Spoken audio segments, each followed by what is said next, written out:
A Dance in Fire, Chapter 7, by Waughin Jarth. Scene: Sylvanar, Valenwood. Date: 13 Sun's Dusk, 3rd Era, year 397. The banquet at the palace of the Sylvanar was well attended by every jealous bureaucrat and traitor who had attempted to contract the rebuilding of Valenwood. They looked on Decimus Scotti, Leodus Juris, and Basht with undisguised hatred. It made Scotti very uncomfortable, but Juris delighted in it. As the servants brought in platter after platter of roasted meats, Juris poured himself a cup of jaga and toasted the clerk. "I can confess it now," said Juris. "I had grave doubts about inviting you to join me on this adventure. All the other clerks and agents of building commissions I contacted were more outwardly aggressive, but none of them made it through, let alone to the audience chamber of the Sylvanar, let alone brokered the deals on their own like you did. Come, have a cup of jaga with me." "No, thank you," said Scotti. "I had too much of that drug in Falinesti and nearly got sucked dry by a giant tick because of it. I'll find something else to drink." Scotti wandered about the hall until he saw some diplomats drinking mugs of a steaming brown liquid poured from a large silver urn. He asked them if it was tea. "Tea made from leaves?" scoffed the first diplomat. "Not in Valenwood. This is Rutmeth." Scotti poured himself a mug and took a tentative sip. It was gamey, bitter, and sugared, and very salty. At first it seemed very disagreeable to his palate, but a moment later he found he had drained the mug and was pouring another. His body tingled. All the sounds in the chamber seemed oddly disjointed, but not frighteningly so. "So you're the fellow who got the Sylvanar to sign all those contracts," said the second diplomat. "That must have required some deep negotiation." "Not at all, not at all. Just a little basic understand of mercantile trading," grinned Scotti, pouring himself a third mug of Rutmeth. "The Sylvanar was very eager to involve the imperial state with the affairs of Valenwood. I was very eager to take a percentage of the commission. With all that blessed eagerness, it was merely a matter of putting quill to contract, bless you." "You have been in the employ of His Imperial Majesty very long?" asked the first diplomat. "It's a bite, or rather a bit more complicated than that in the imperial city. Between you and me, I don't really have a job. I used to work for Lord Atreus and his building commission, but I got sacked. And then the contracts are from Lord Vanek and his building commission, 'cause I got 'em from this fellow Reglius, who is a competitor, but still a very fine fellow, until he was made dead by those Khajiit." Scotti drained his fifth mug. "When I go back to the imperial city, then the real negotiations can begin, bless you. I can go to my old employer and to Lord Vanek and say, 'Look here, you, which one of you wants these commissions?' And they'll fall over each other to take them from me. It will be bidding war for my percentage, the likes of which no one nowhere has never seen." "So you're not a representative of His Imperial Majesty, the Emperor?" asked the first diplomat. "Didn't you hear what I said? You stupid?" Scotti felt a surge of rage, which quickly subsided. He chuckled and poured himself a seventh mug. "The building commissions are privately owned, but they're still representatives of the Emperor. So I'm a representative of the Emperor. Or I will be, when I get these contracts in. It's very complicated. I can understand why you're not following me. Bless you, it's all like the poet said, a dance in fire. If you follow the illusion, that is to say, illusion." "And your colleagues? Are they representatives of the Emperor?" asked the second diplomat. Scotti burst into laughter, shaking his head. The diplomats paid him their respects and went to talk to the minister. Scotti stumbled out of the palace and reeled through the strange, organic avenues and boulevards of the city. It took him several hours to find his way to Prithala Hall and his room. Once there, he slept, very nearly on his bed. The next morning he woke to Juris and Pasht in his room, shaking him. He felt half asleep and unable to open his eyes fully, but otherwise fine. The conversation with the diplomats floated in his mind in a haze, like an obscure childhood memory. "What in Mara's name is rutmeth?" he asked quickly. "Rancid, strongly fermented meat juices with lots of spices to kill the poisons," smiled Pasht. "I should have warned you to stay with Jaga." "You must understand the meat mandate by now," laughed Juris. "These Bosmeri would rather eat each other than touch the fruit of the vine of the field." "What did I say to those diplomats?" cried Scotty, panicking. "Nothing bad, apparently," said Juris, pulling out some papers. "Your escorts are downstairs to bring you to the Imperial Province. Here are your papers of safe passage. The Sylvanar seems very impatient about business proceeding forward rapidly. He promises to send you some sort of rare treasure when the contracts are fulfilled. See, he's already given me something." Juris showed off his new bejeweled earring, a beautiful, large-faceted ruby. Pasht showed that he had a similar one. The two fat fellows left the room so Scotty could dress and pack. A full regiment of the Sylvanar's guards was on the street in front of the tavern. They surrounded a carriage crested with the official arms of Valenwood. Still dazed, Scotty climbed in, and the captain of the guard gave the signal.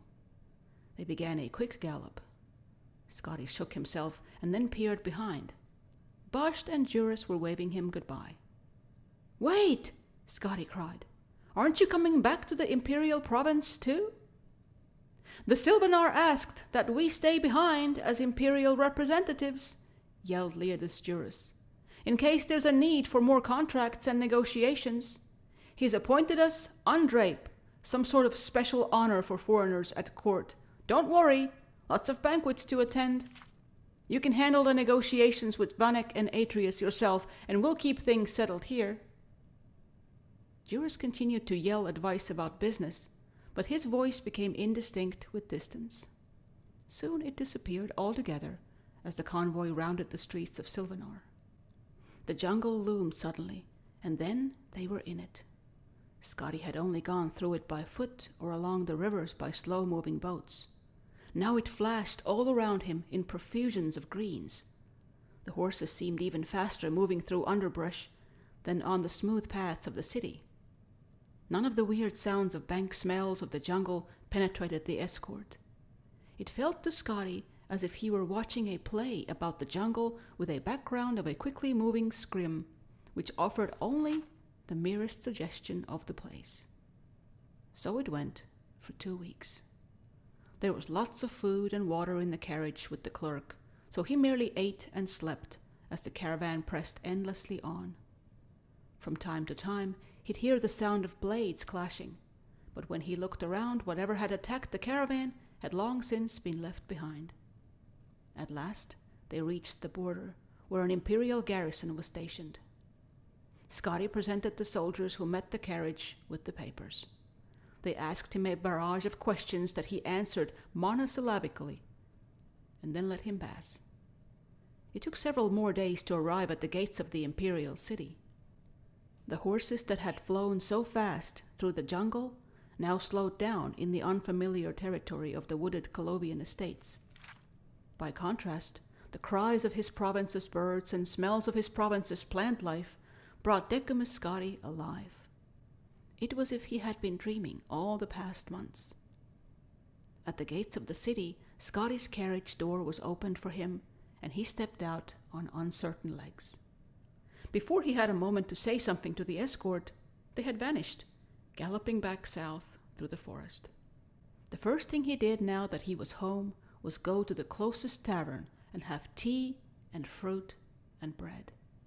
If he never ate meat again, he told himself, that would suit him very nicely. Negotiations with Lord Atreus and Lord Vanek proceeded immediately thereafter. It was most agreeable. Both commissions recognized how lucrative the rebuilding of Valenwood would be for their agency. Lord Vanek claimed, quite justifiably, that as the contracts had been written on forms notarized by his commission, he had the legal right to them. Lord Atreus claimed that Decimus Scoti was his agent and representative, and that he had never been released from employment. The emperor was called to arbitrate, but he claimed to be unavailable. His advisor, the imperial battle mage Waughin Jarth, had disappeared long ago and could not be called on for his wisdom and impartial mediation. Scoti lived very comfortably off the bribes from Lord Atreus and Lord Vanek. Every week a letter would arrive from Juris or Basht asking about the status of negotiations. Gradually these letters ceased coming, and more urgent ones came from the Minister of Trade and the Sylvanar himself. The War of the Blue Divide with Somerset Isle ended with the Altmeri winning several new coastal islands from the Wood Elves. The war with Elsewhere continued, ravaging the eastern borders of Valenwood. Still, Vanek and Atreus fought over who would help. One fine morning in the early spring of the year 3rd Era 398, a courier arrived at Decimus Scoti's door. "Lord Vanek has won the Valenwood Commission and requests that you and the contracts come to his hall at your earliest convenience." "Has Lord Atreus decided not to challenge further?" asked Scoti. "He's been unable to, having died very suddenly just now from a terribly unfortunate accident," said the courier. Scoti had wondered how long it would be before the Dark Brotherhood was brought in for final negotiations. As he walked toward Lord Vanek's building commission, a long, severe piece of architecture on a minor but respectable plaza, he wondered if he had played the game, as he ought to have. Could Vanek be so rapacious as to offer him a lower percentage of the commission now that his chief competitor was dead?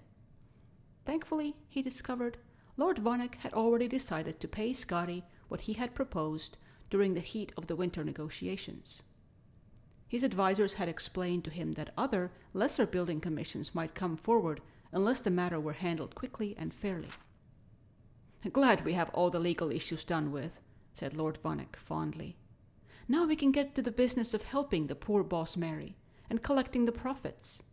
It's a pity you weren't our representative for all the troubles with Bender, Mach, and the Arnesian business. But there will be plenty more wars, I'm sure of that." Scoti and Lord Vanek sent word to the Sylvanar that at last they were prepared to honor the contracts.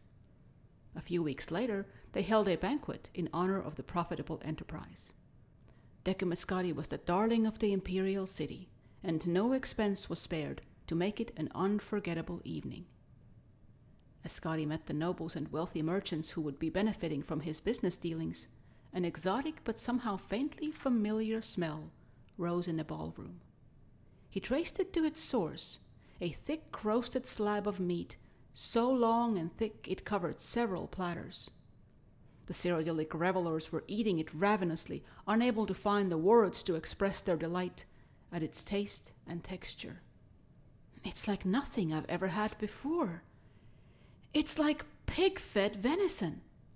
Do you see the marbling of fat and meat? It's a masterpiece." Scoti went to take a slice, but then he saw something embedded deep in the dried and rendered roast. He nearly collided with his new employer, Lord Vanek, as he stumbled back. "Where did this come from?" Scoti stammered. "From our client, the Sylvanar," beamed his lordship. "It's some kind of local delicacy they call anthropa." Scoti vomited and didn't stop for some time.